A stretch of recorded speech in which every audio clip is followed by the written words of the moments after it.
Hey, and welcome to the Meditations and Musings podcast. I'm Elena Lipson. I'm a mama, I'm a wife, and I'm the founder of the Divine Self-Care Circle membership and the Virtual Retreat Academy. I don't believe that you have to sacrifice your body, your health, or your family in order to create true abundance and prosperity.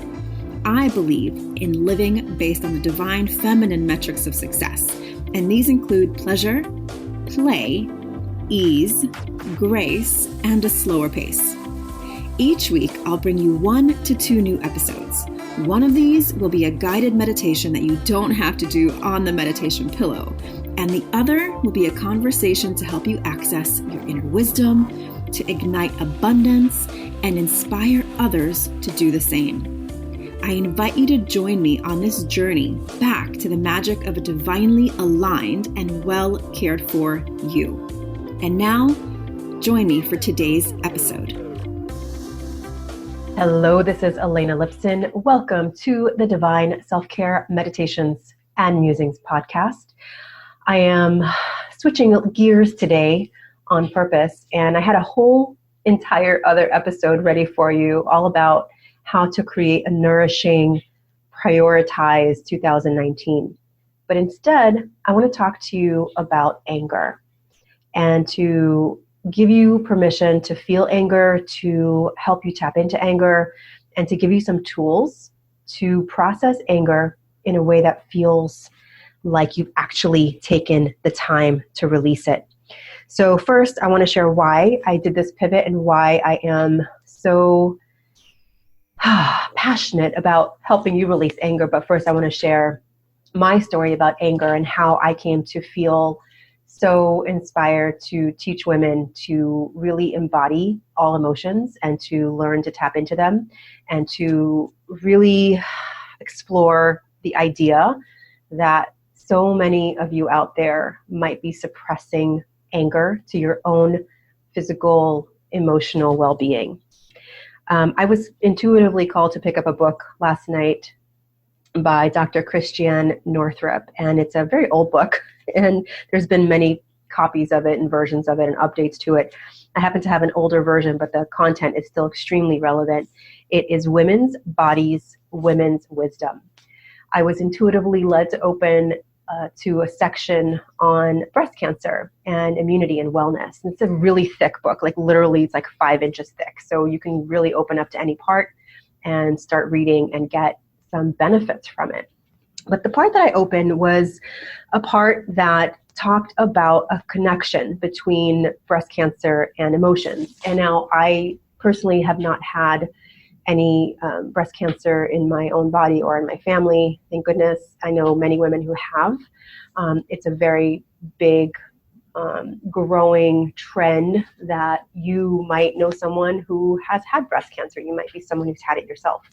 This is not what this is about. It's not about breast cancer. This is about pent-up emotions and how those emotions are connected to your immune system that lead you to experience adverse health effects. So I want to start by reading something, but first, again, I want to tell you a little bit about my relationship with anger. I was definitely a very positive child. I was very emotionally resilient, and I was told that quite a bit. I was a second child in the family, and my sister is 6 years older than I am. And we immigrated to the U.S. when I was about 6.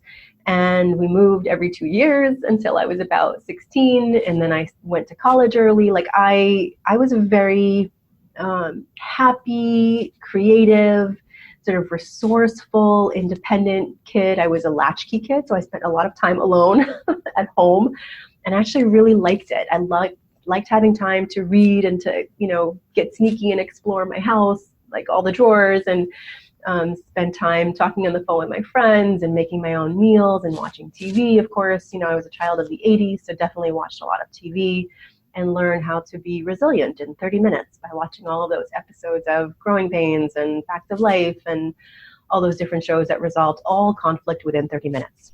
So I think I'm definitely a child of the 80s in that way.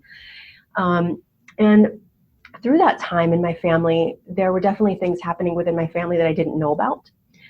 that came to a head when I was about 16, when my parents got divorced sort of suddenly.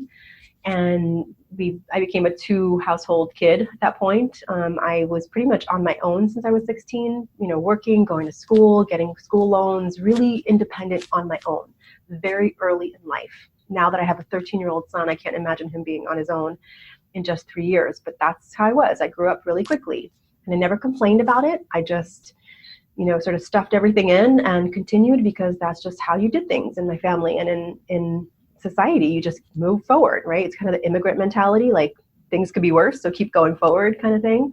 I had good friends. I had a long-term relationship really early on in my life.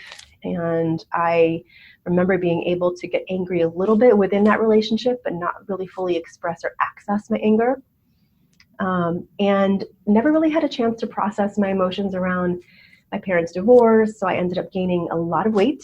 I think I gained like 50 pounds over the next several years, and lost it and gained it and lost it. And it's been a little bit of a yo-yo in that way. So I have experience with experiencing, also throughout those years in my teen years, experienced the death and sudden death and loss of 3 best friends' parents. So very close to very deep sense of grief. And when my own father died, when I was about 24, I did grieve really well, I believe. I was able to feel that sadness really well. But that death also left a lot of unexpressed emotion within me, anger about the divorce and things that I'd never really had a chance to process. I'm a very internal processor, so I journal quite a bit. I work things out in my own mind, but I never really learned how to let myself be angry about it, because I would talk myself out of anger, right? And the reason that I pivoted this morning to this particular topic is because I did it again this morning. Sometimes when you think the work is done, it's really right in front of you. So when I was having a conversation with my husband this morning, I was getting very impassioned about a topic that we were talking about. And I used the words, well, I'm not angry, I'm just triggered. And he looked at me and he said, it's okay to be angry.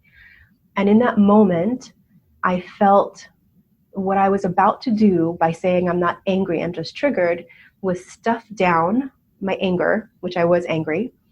And I was actually going to stuff it into my chest. I felt it. And as soon as he said it's okay to be angry, I felt the release. It actually went up through my throat.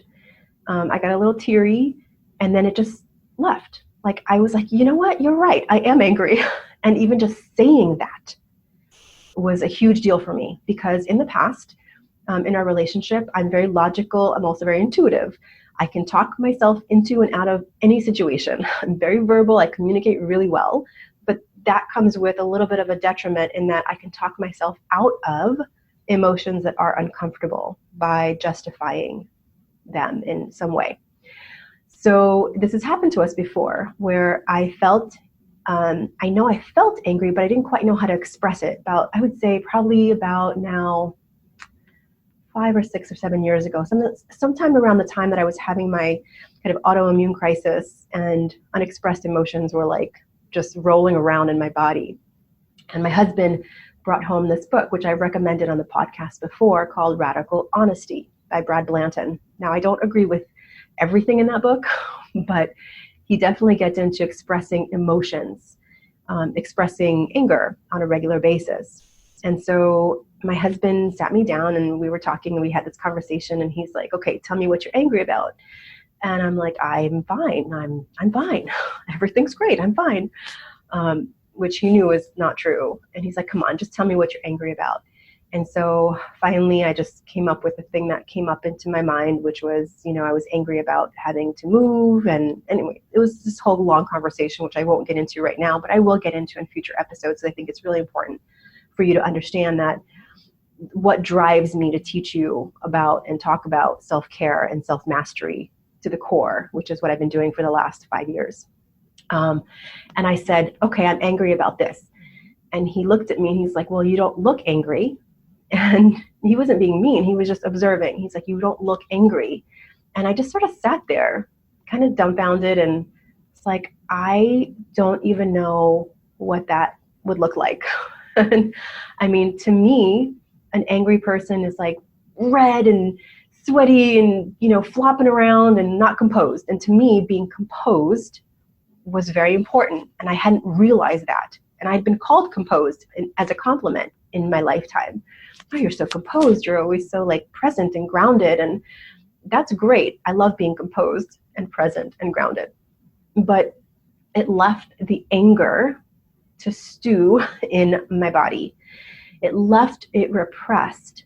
And I think over time, I know over time that anger was suppressed, which then suppressed my immune system, which then led me to have this autoimmune disease, which was a combination of unexpressed emotion, unexpressed desires and needs, maybe even a lack of awareness about those needs that I had. And then this just hustle sort of mentality that I was born into, and gratefully, picked up the package and put it into my pocket and walked with it for years and years and years. And so as I thought about what I wanted to talk about today, I realized that nourishment, prioritization, and embodiment are very important to me. And we'll talk about that on the next episode.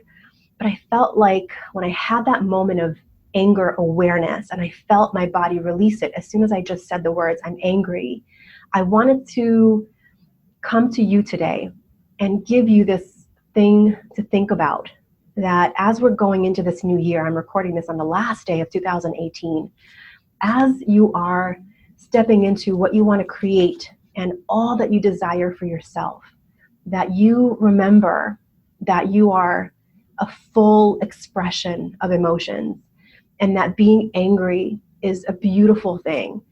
It doesn't matter if it seems trivial to you. Those are just old stories. You are allowed to be angry. If you're a mom or if you're around kids, you can see how quickly anger can pass through when it's given a chance to process. When you can watch a 2-year-old or a 4-year-old or a 10-year-old get angry, get red and scream and cry and stomp or whatever they do. And then 2 minutes later, it's like nothing happened because they've been given a chance to express. And somewhere along the way, especially as girls, we are taught to not express that anger because it's scary, because an angry woman is scary, right? To a lot of people. So I want to read this now to you from Women's Bodies, Women's Wisdom. Okay, it says, as far back as the 1800s, the medical literature has noted associations between breast cancer and loneliness, sorrow, and even rage and anger. And this is, there's a lot of really good sources here. So I'm reading this. I'm not going to read all the sources from here. And again, this particular topic is about breast cancer, but this could be any physical illness. It says women with breast cancer frequently have a tendency towards self-sacrifice, inhibited sexuality, an inability to see themselves as supported by others, an inability to discharge anger or hostility, a tendency to hide anger and hostility behind a facade of pleasantness, and an unresolved hostile conflict with their mothers. There is evidence that women with breast cancer who perceive themselves as having high-quality emotional support from a husband or other source have an enhanced immune response. In one study, breast cancer patients were more likely than women without breast cancer to be committed to maintaining an external appearance of a nice or good person. They were also more likely to suppress or internalize their feelings, particularly anger. In fact, one study found that the suppression of anger over many years is correlated with adverse changes in the immune system. Given our society's tendency to suppress, ignore, or denigrate women and their anger, it is easy to see why so many women have breast problems. A nurse practitioner once told me that several months before one of her friends died of breast cancer, her friend had the following insight: I finally realized that I didn't have to die of cancer in order to rest. Now, that's on page 330 of Women's Bodies, Women's Wisdom. Even though I was talking about, I was reading this part from the breast cancer section. It's really about any physical emotion, right? Any physical symptom that you're having comes from an emotion that's either expressed or not expressed. Now, if you are interested in this topic and want to dive deeper, there's so many beautiful books about the connection between emotions and body and health issues. One of my favorites, which is more on the spiritual side, is Louise Hay, talking about love your body, love yourself, and talks about the specific correlations between different body parts and different emotions and different thoughts. So that's on the spiritual side. But this book, Women's Bodies, Women's Wisdom, gets into like every aspect of it. But if this is piquing your curiosity, I want you to even just start to think about your own belief system, your own relationship with anger, and how likely are you to express a moment of anger in the moment. So I want to just give you a couple of things to think about, right? I want you to do one thing first. I'm going to give you 3 steps. And that some of this comes from the Women's Bodies, Women's Wisdom as well. But if you just start and think about, step 1 is to really take an account of your own history with anger. How many times can you remember feeling like you are able to express your own strong emotion in the moment? Maybe even like making a little timeline of just kind of going through and sorting through your own memories. Like, when was the last time you were able to express your anger? Now, I know that we're in a politically charged society right now, so people can see other people getting angry and behaving badly, but that's not what I'm talking about. What I'm talking about is kind of that moment that I had this morning with my husband, when I was talking myself out of anger because I don't even know exactly why, but it's almost like I wanted to seem poised, I guess. I wanted to seem present. Like anger would disqualify my opinion somehow. Not that he said it would, but in my own experience of it. And as soon as I realized that and was able to acknowledge the anger, it felt better instantly. So I want you to do that. Even if you just go over the last few weeks, just do like a kind of a history of your own expression of anger and see what comes up for you. And see if you have a history of, instead of really feeling angry, maybe you are calling it sadness, or maybe you are withdrawing, or maybe you are angry about things that have gone just simply unexpressed. And again, there's no timeline, there is no expiration date on things that you're angry about from the past. I mean, I'm not suggesting that you go and start telling everyone that you're angry at them for things that you did or they did, a year ago or 10 years ago. What I'm saying is acknowledge it for yourself. Just acknowledge anger that you might be carrying that has gone unexpressed, that is stopping you from having a closer relationship with those that you love. Now, just like with me, there are things that I'm angry about with my dad that I will never be able to express to him face to face because he's not alive anymore. So the people that you are angry with might not even be people that you can resolve this face to face. It's not the point. The point is acknowledging, you know what, I am freaking angry about this. Like, just feel it in your body, right? That's the first thing. The second thing is to acknowledge your belief about anger. What does it say about you? What do you think about a person getting angry? Were you allowed to get angry? Were you told that anger is not attractive? Were you someone who maybe got very uncomfortable when you saw your own child or children or family members getting angry? Was it not safe to be angry? Do you feel shame around anger? Just acknowledge. We're not here to judge. We're not here to change. We're just here to acknowledge, right?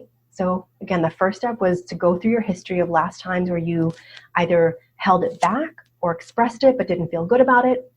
And now step 2 is acknowledge your own relationship with anger. Are you feeling like excited about the opportunity to release anger, or does it scare you? Maybe in your own life, you saw people get angry and it didn't lead somewhere good. Maybe it didn't lead to a resolution. Maybe you were just never taught how to feel angry and let it pass. I know I was not taught that at all, and that's okay. I'm not blaming my family. It just wasn't in our vernacular. It wasn't in our dialogue, right? I never saw anyone get angry. When they did, like, it meant divorce. Like, for me, it was very new to be angry and then move on. But once I acknowledged anger in the moment, it was magical how quickly it moved through. Okay, so that's step 2 is acknowledge.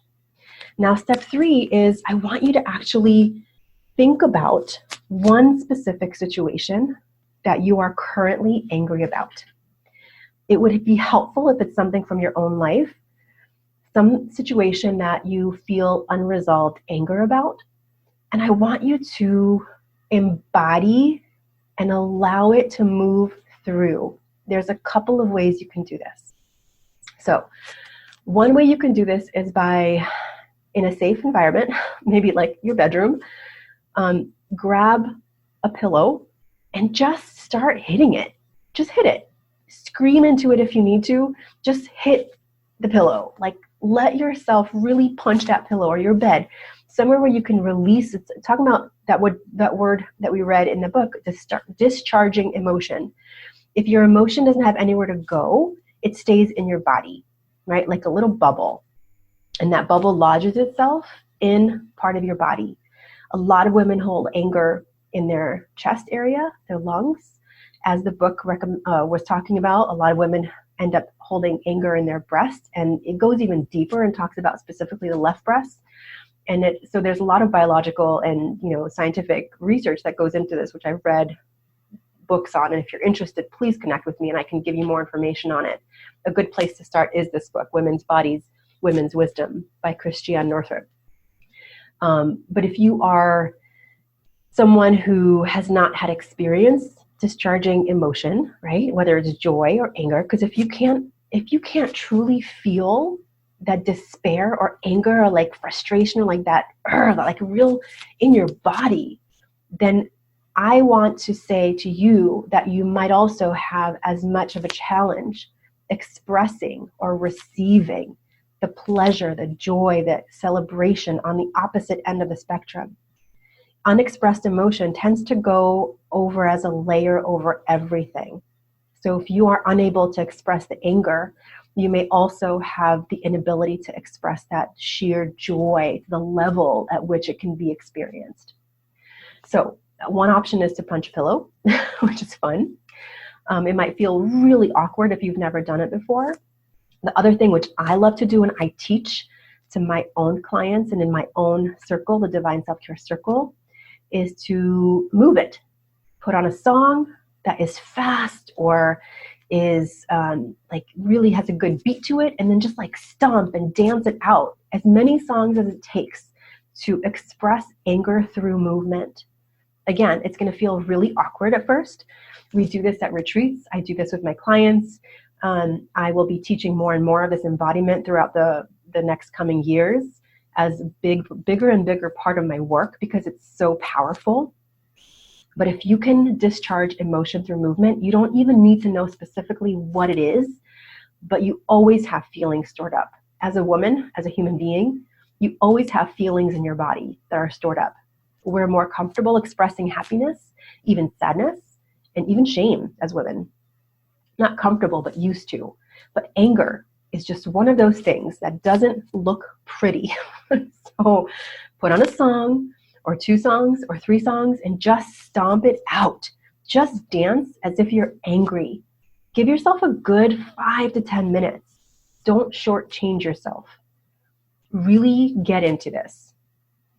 And then when you're done, let yourself just be still. Let yourself laugh or cry or smile, whatever you need to do. Whatever comes up is perfect. Take some deep breaths when you're done, and then just take some time to journal, to really write through your experience.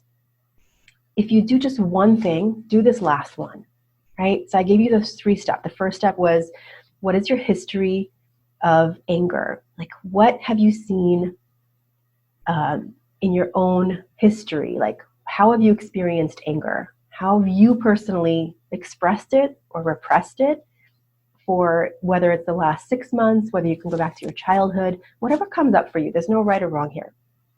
The second step is to acknowledge your relationship with anger. Are you embarrassed of it? Are you scared by it? Maybe some memory comes up around it. Just whatever comes up, just write it, write about it, acknowledge it, maybe have a conversation with a best friend about it, someone you feel safe talking to about this. And the third thing is to move it, to discharge that emotion.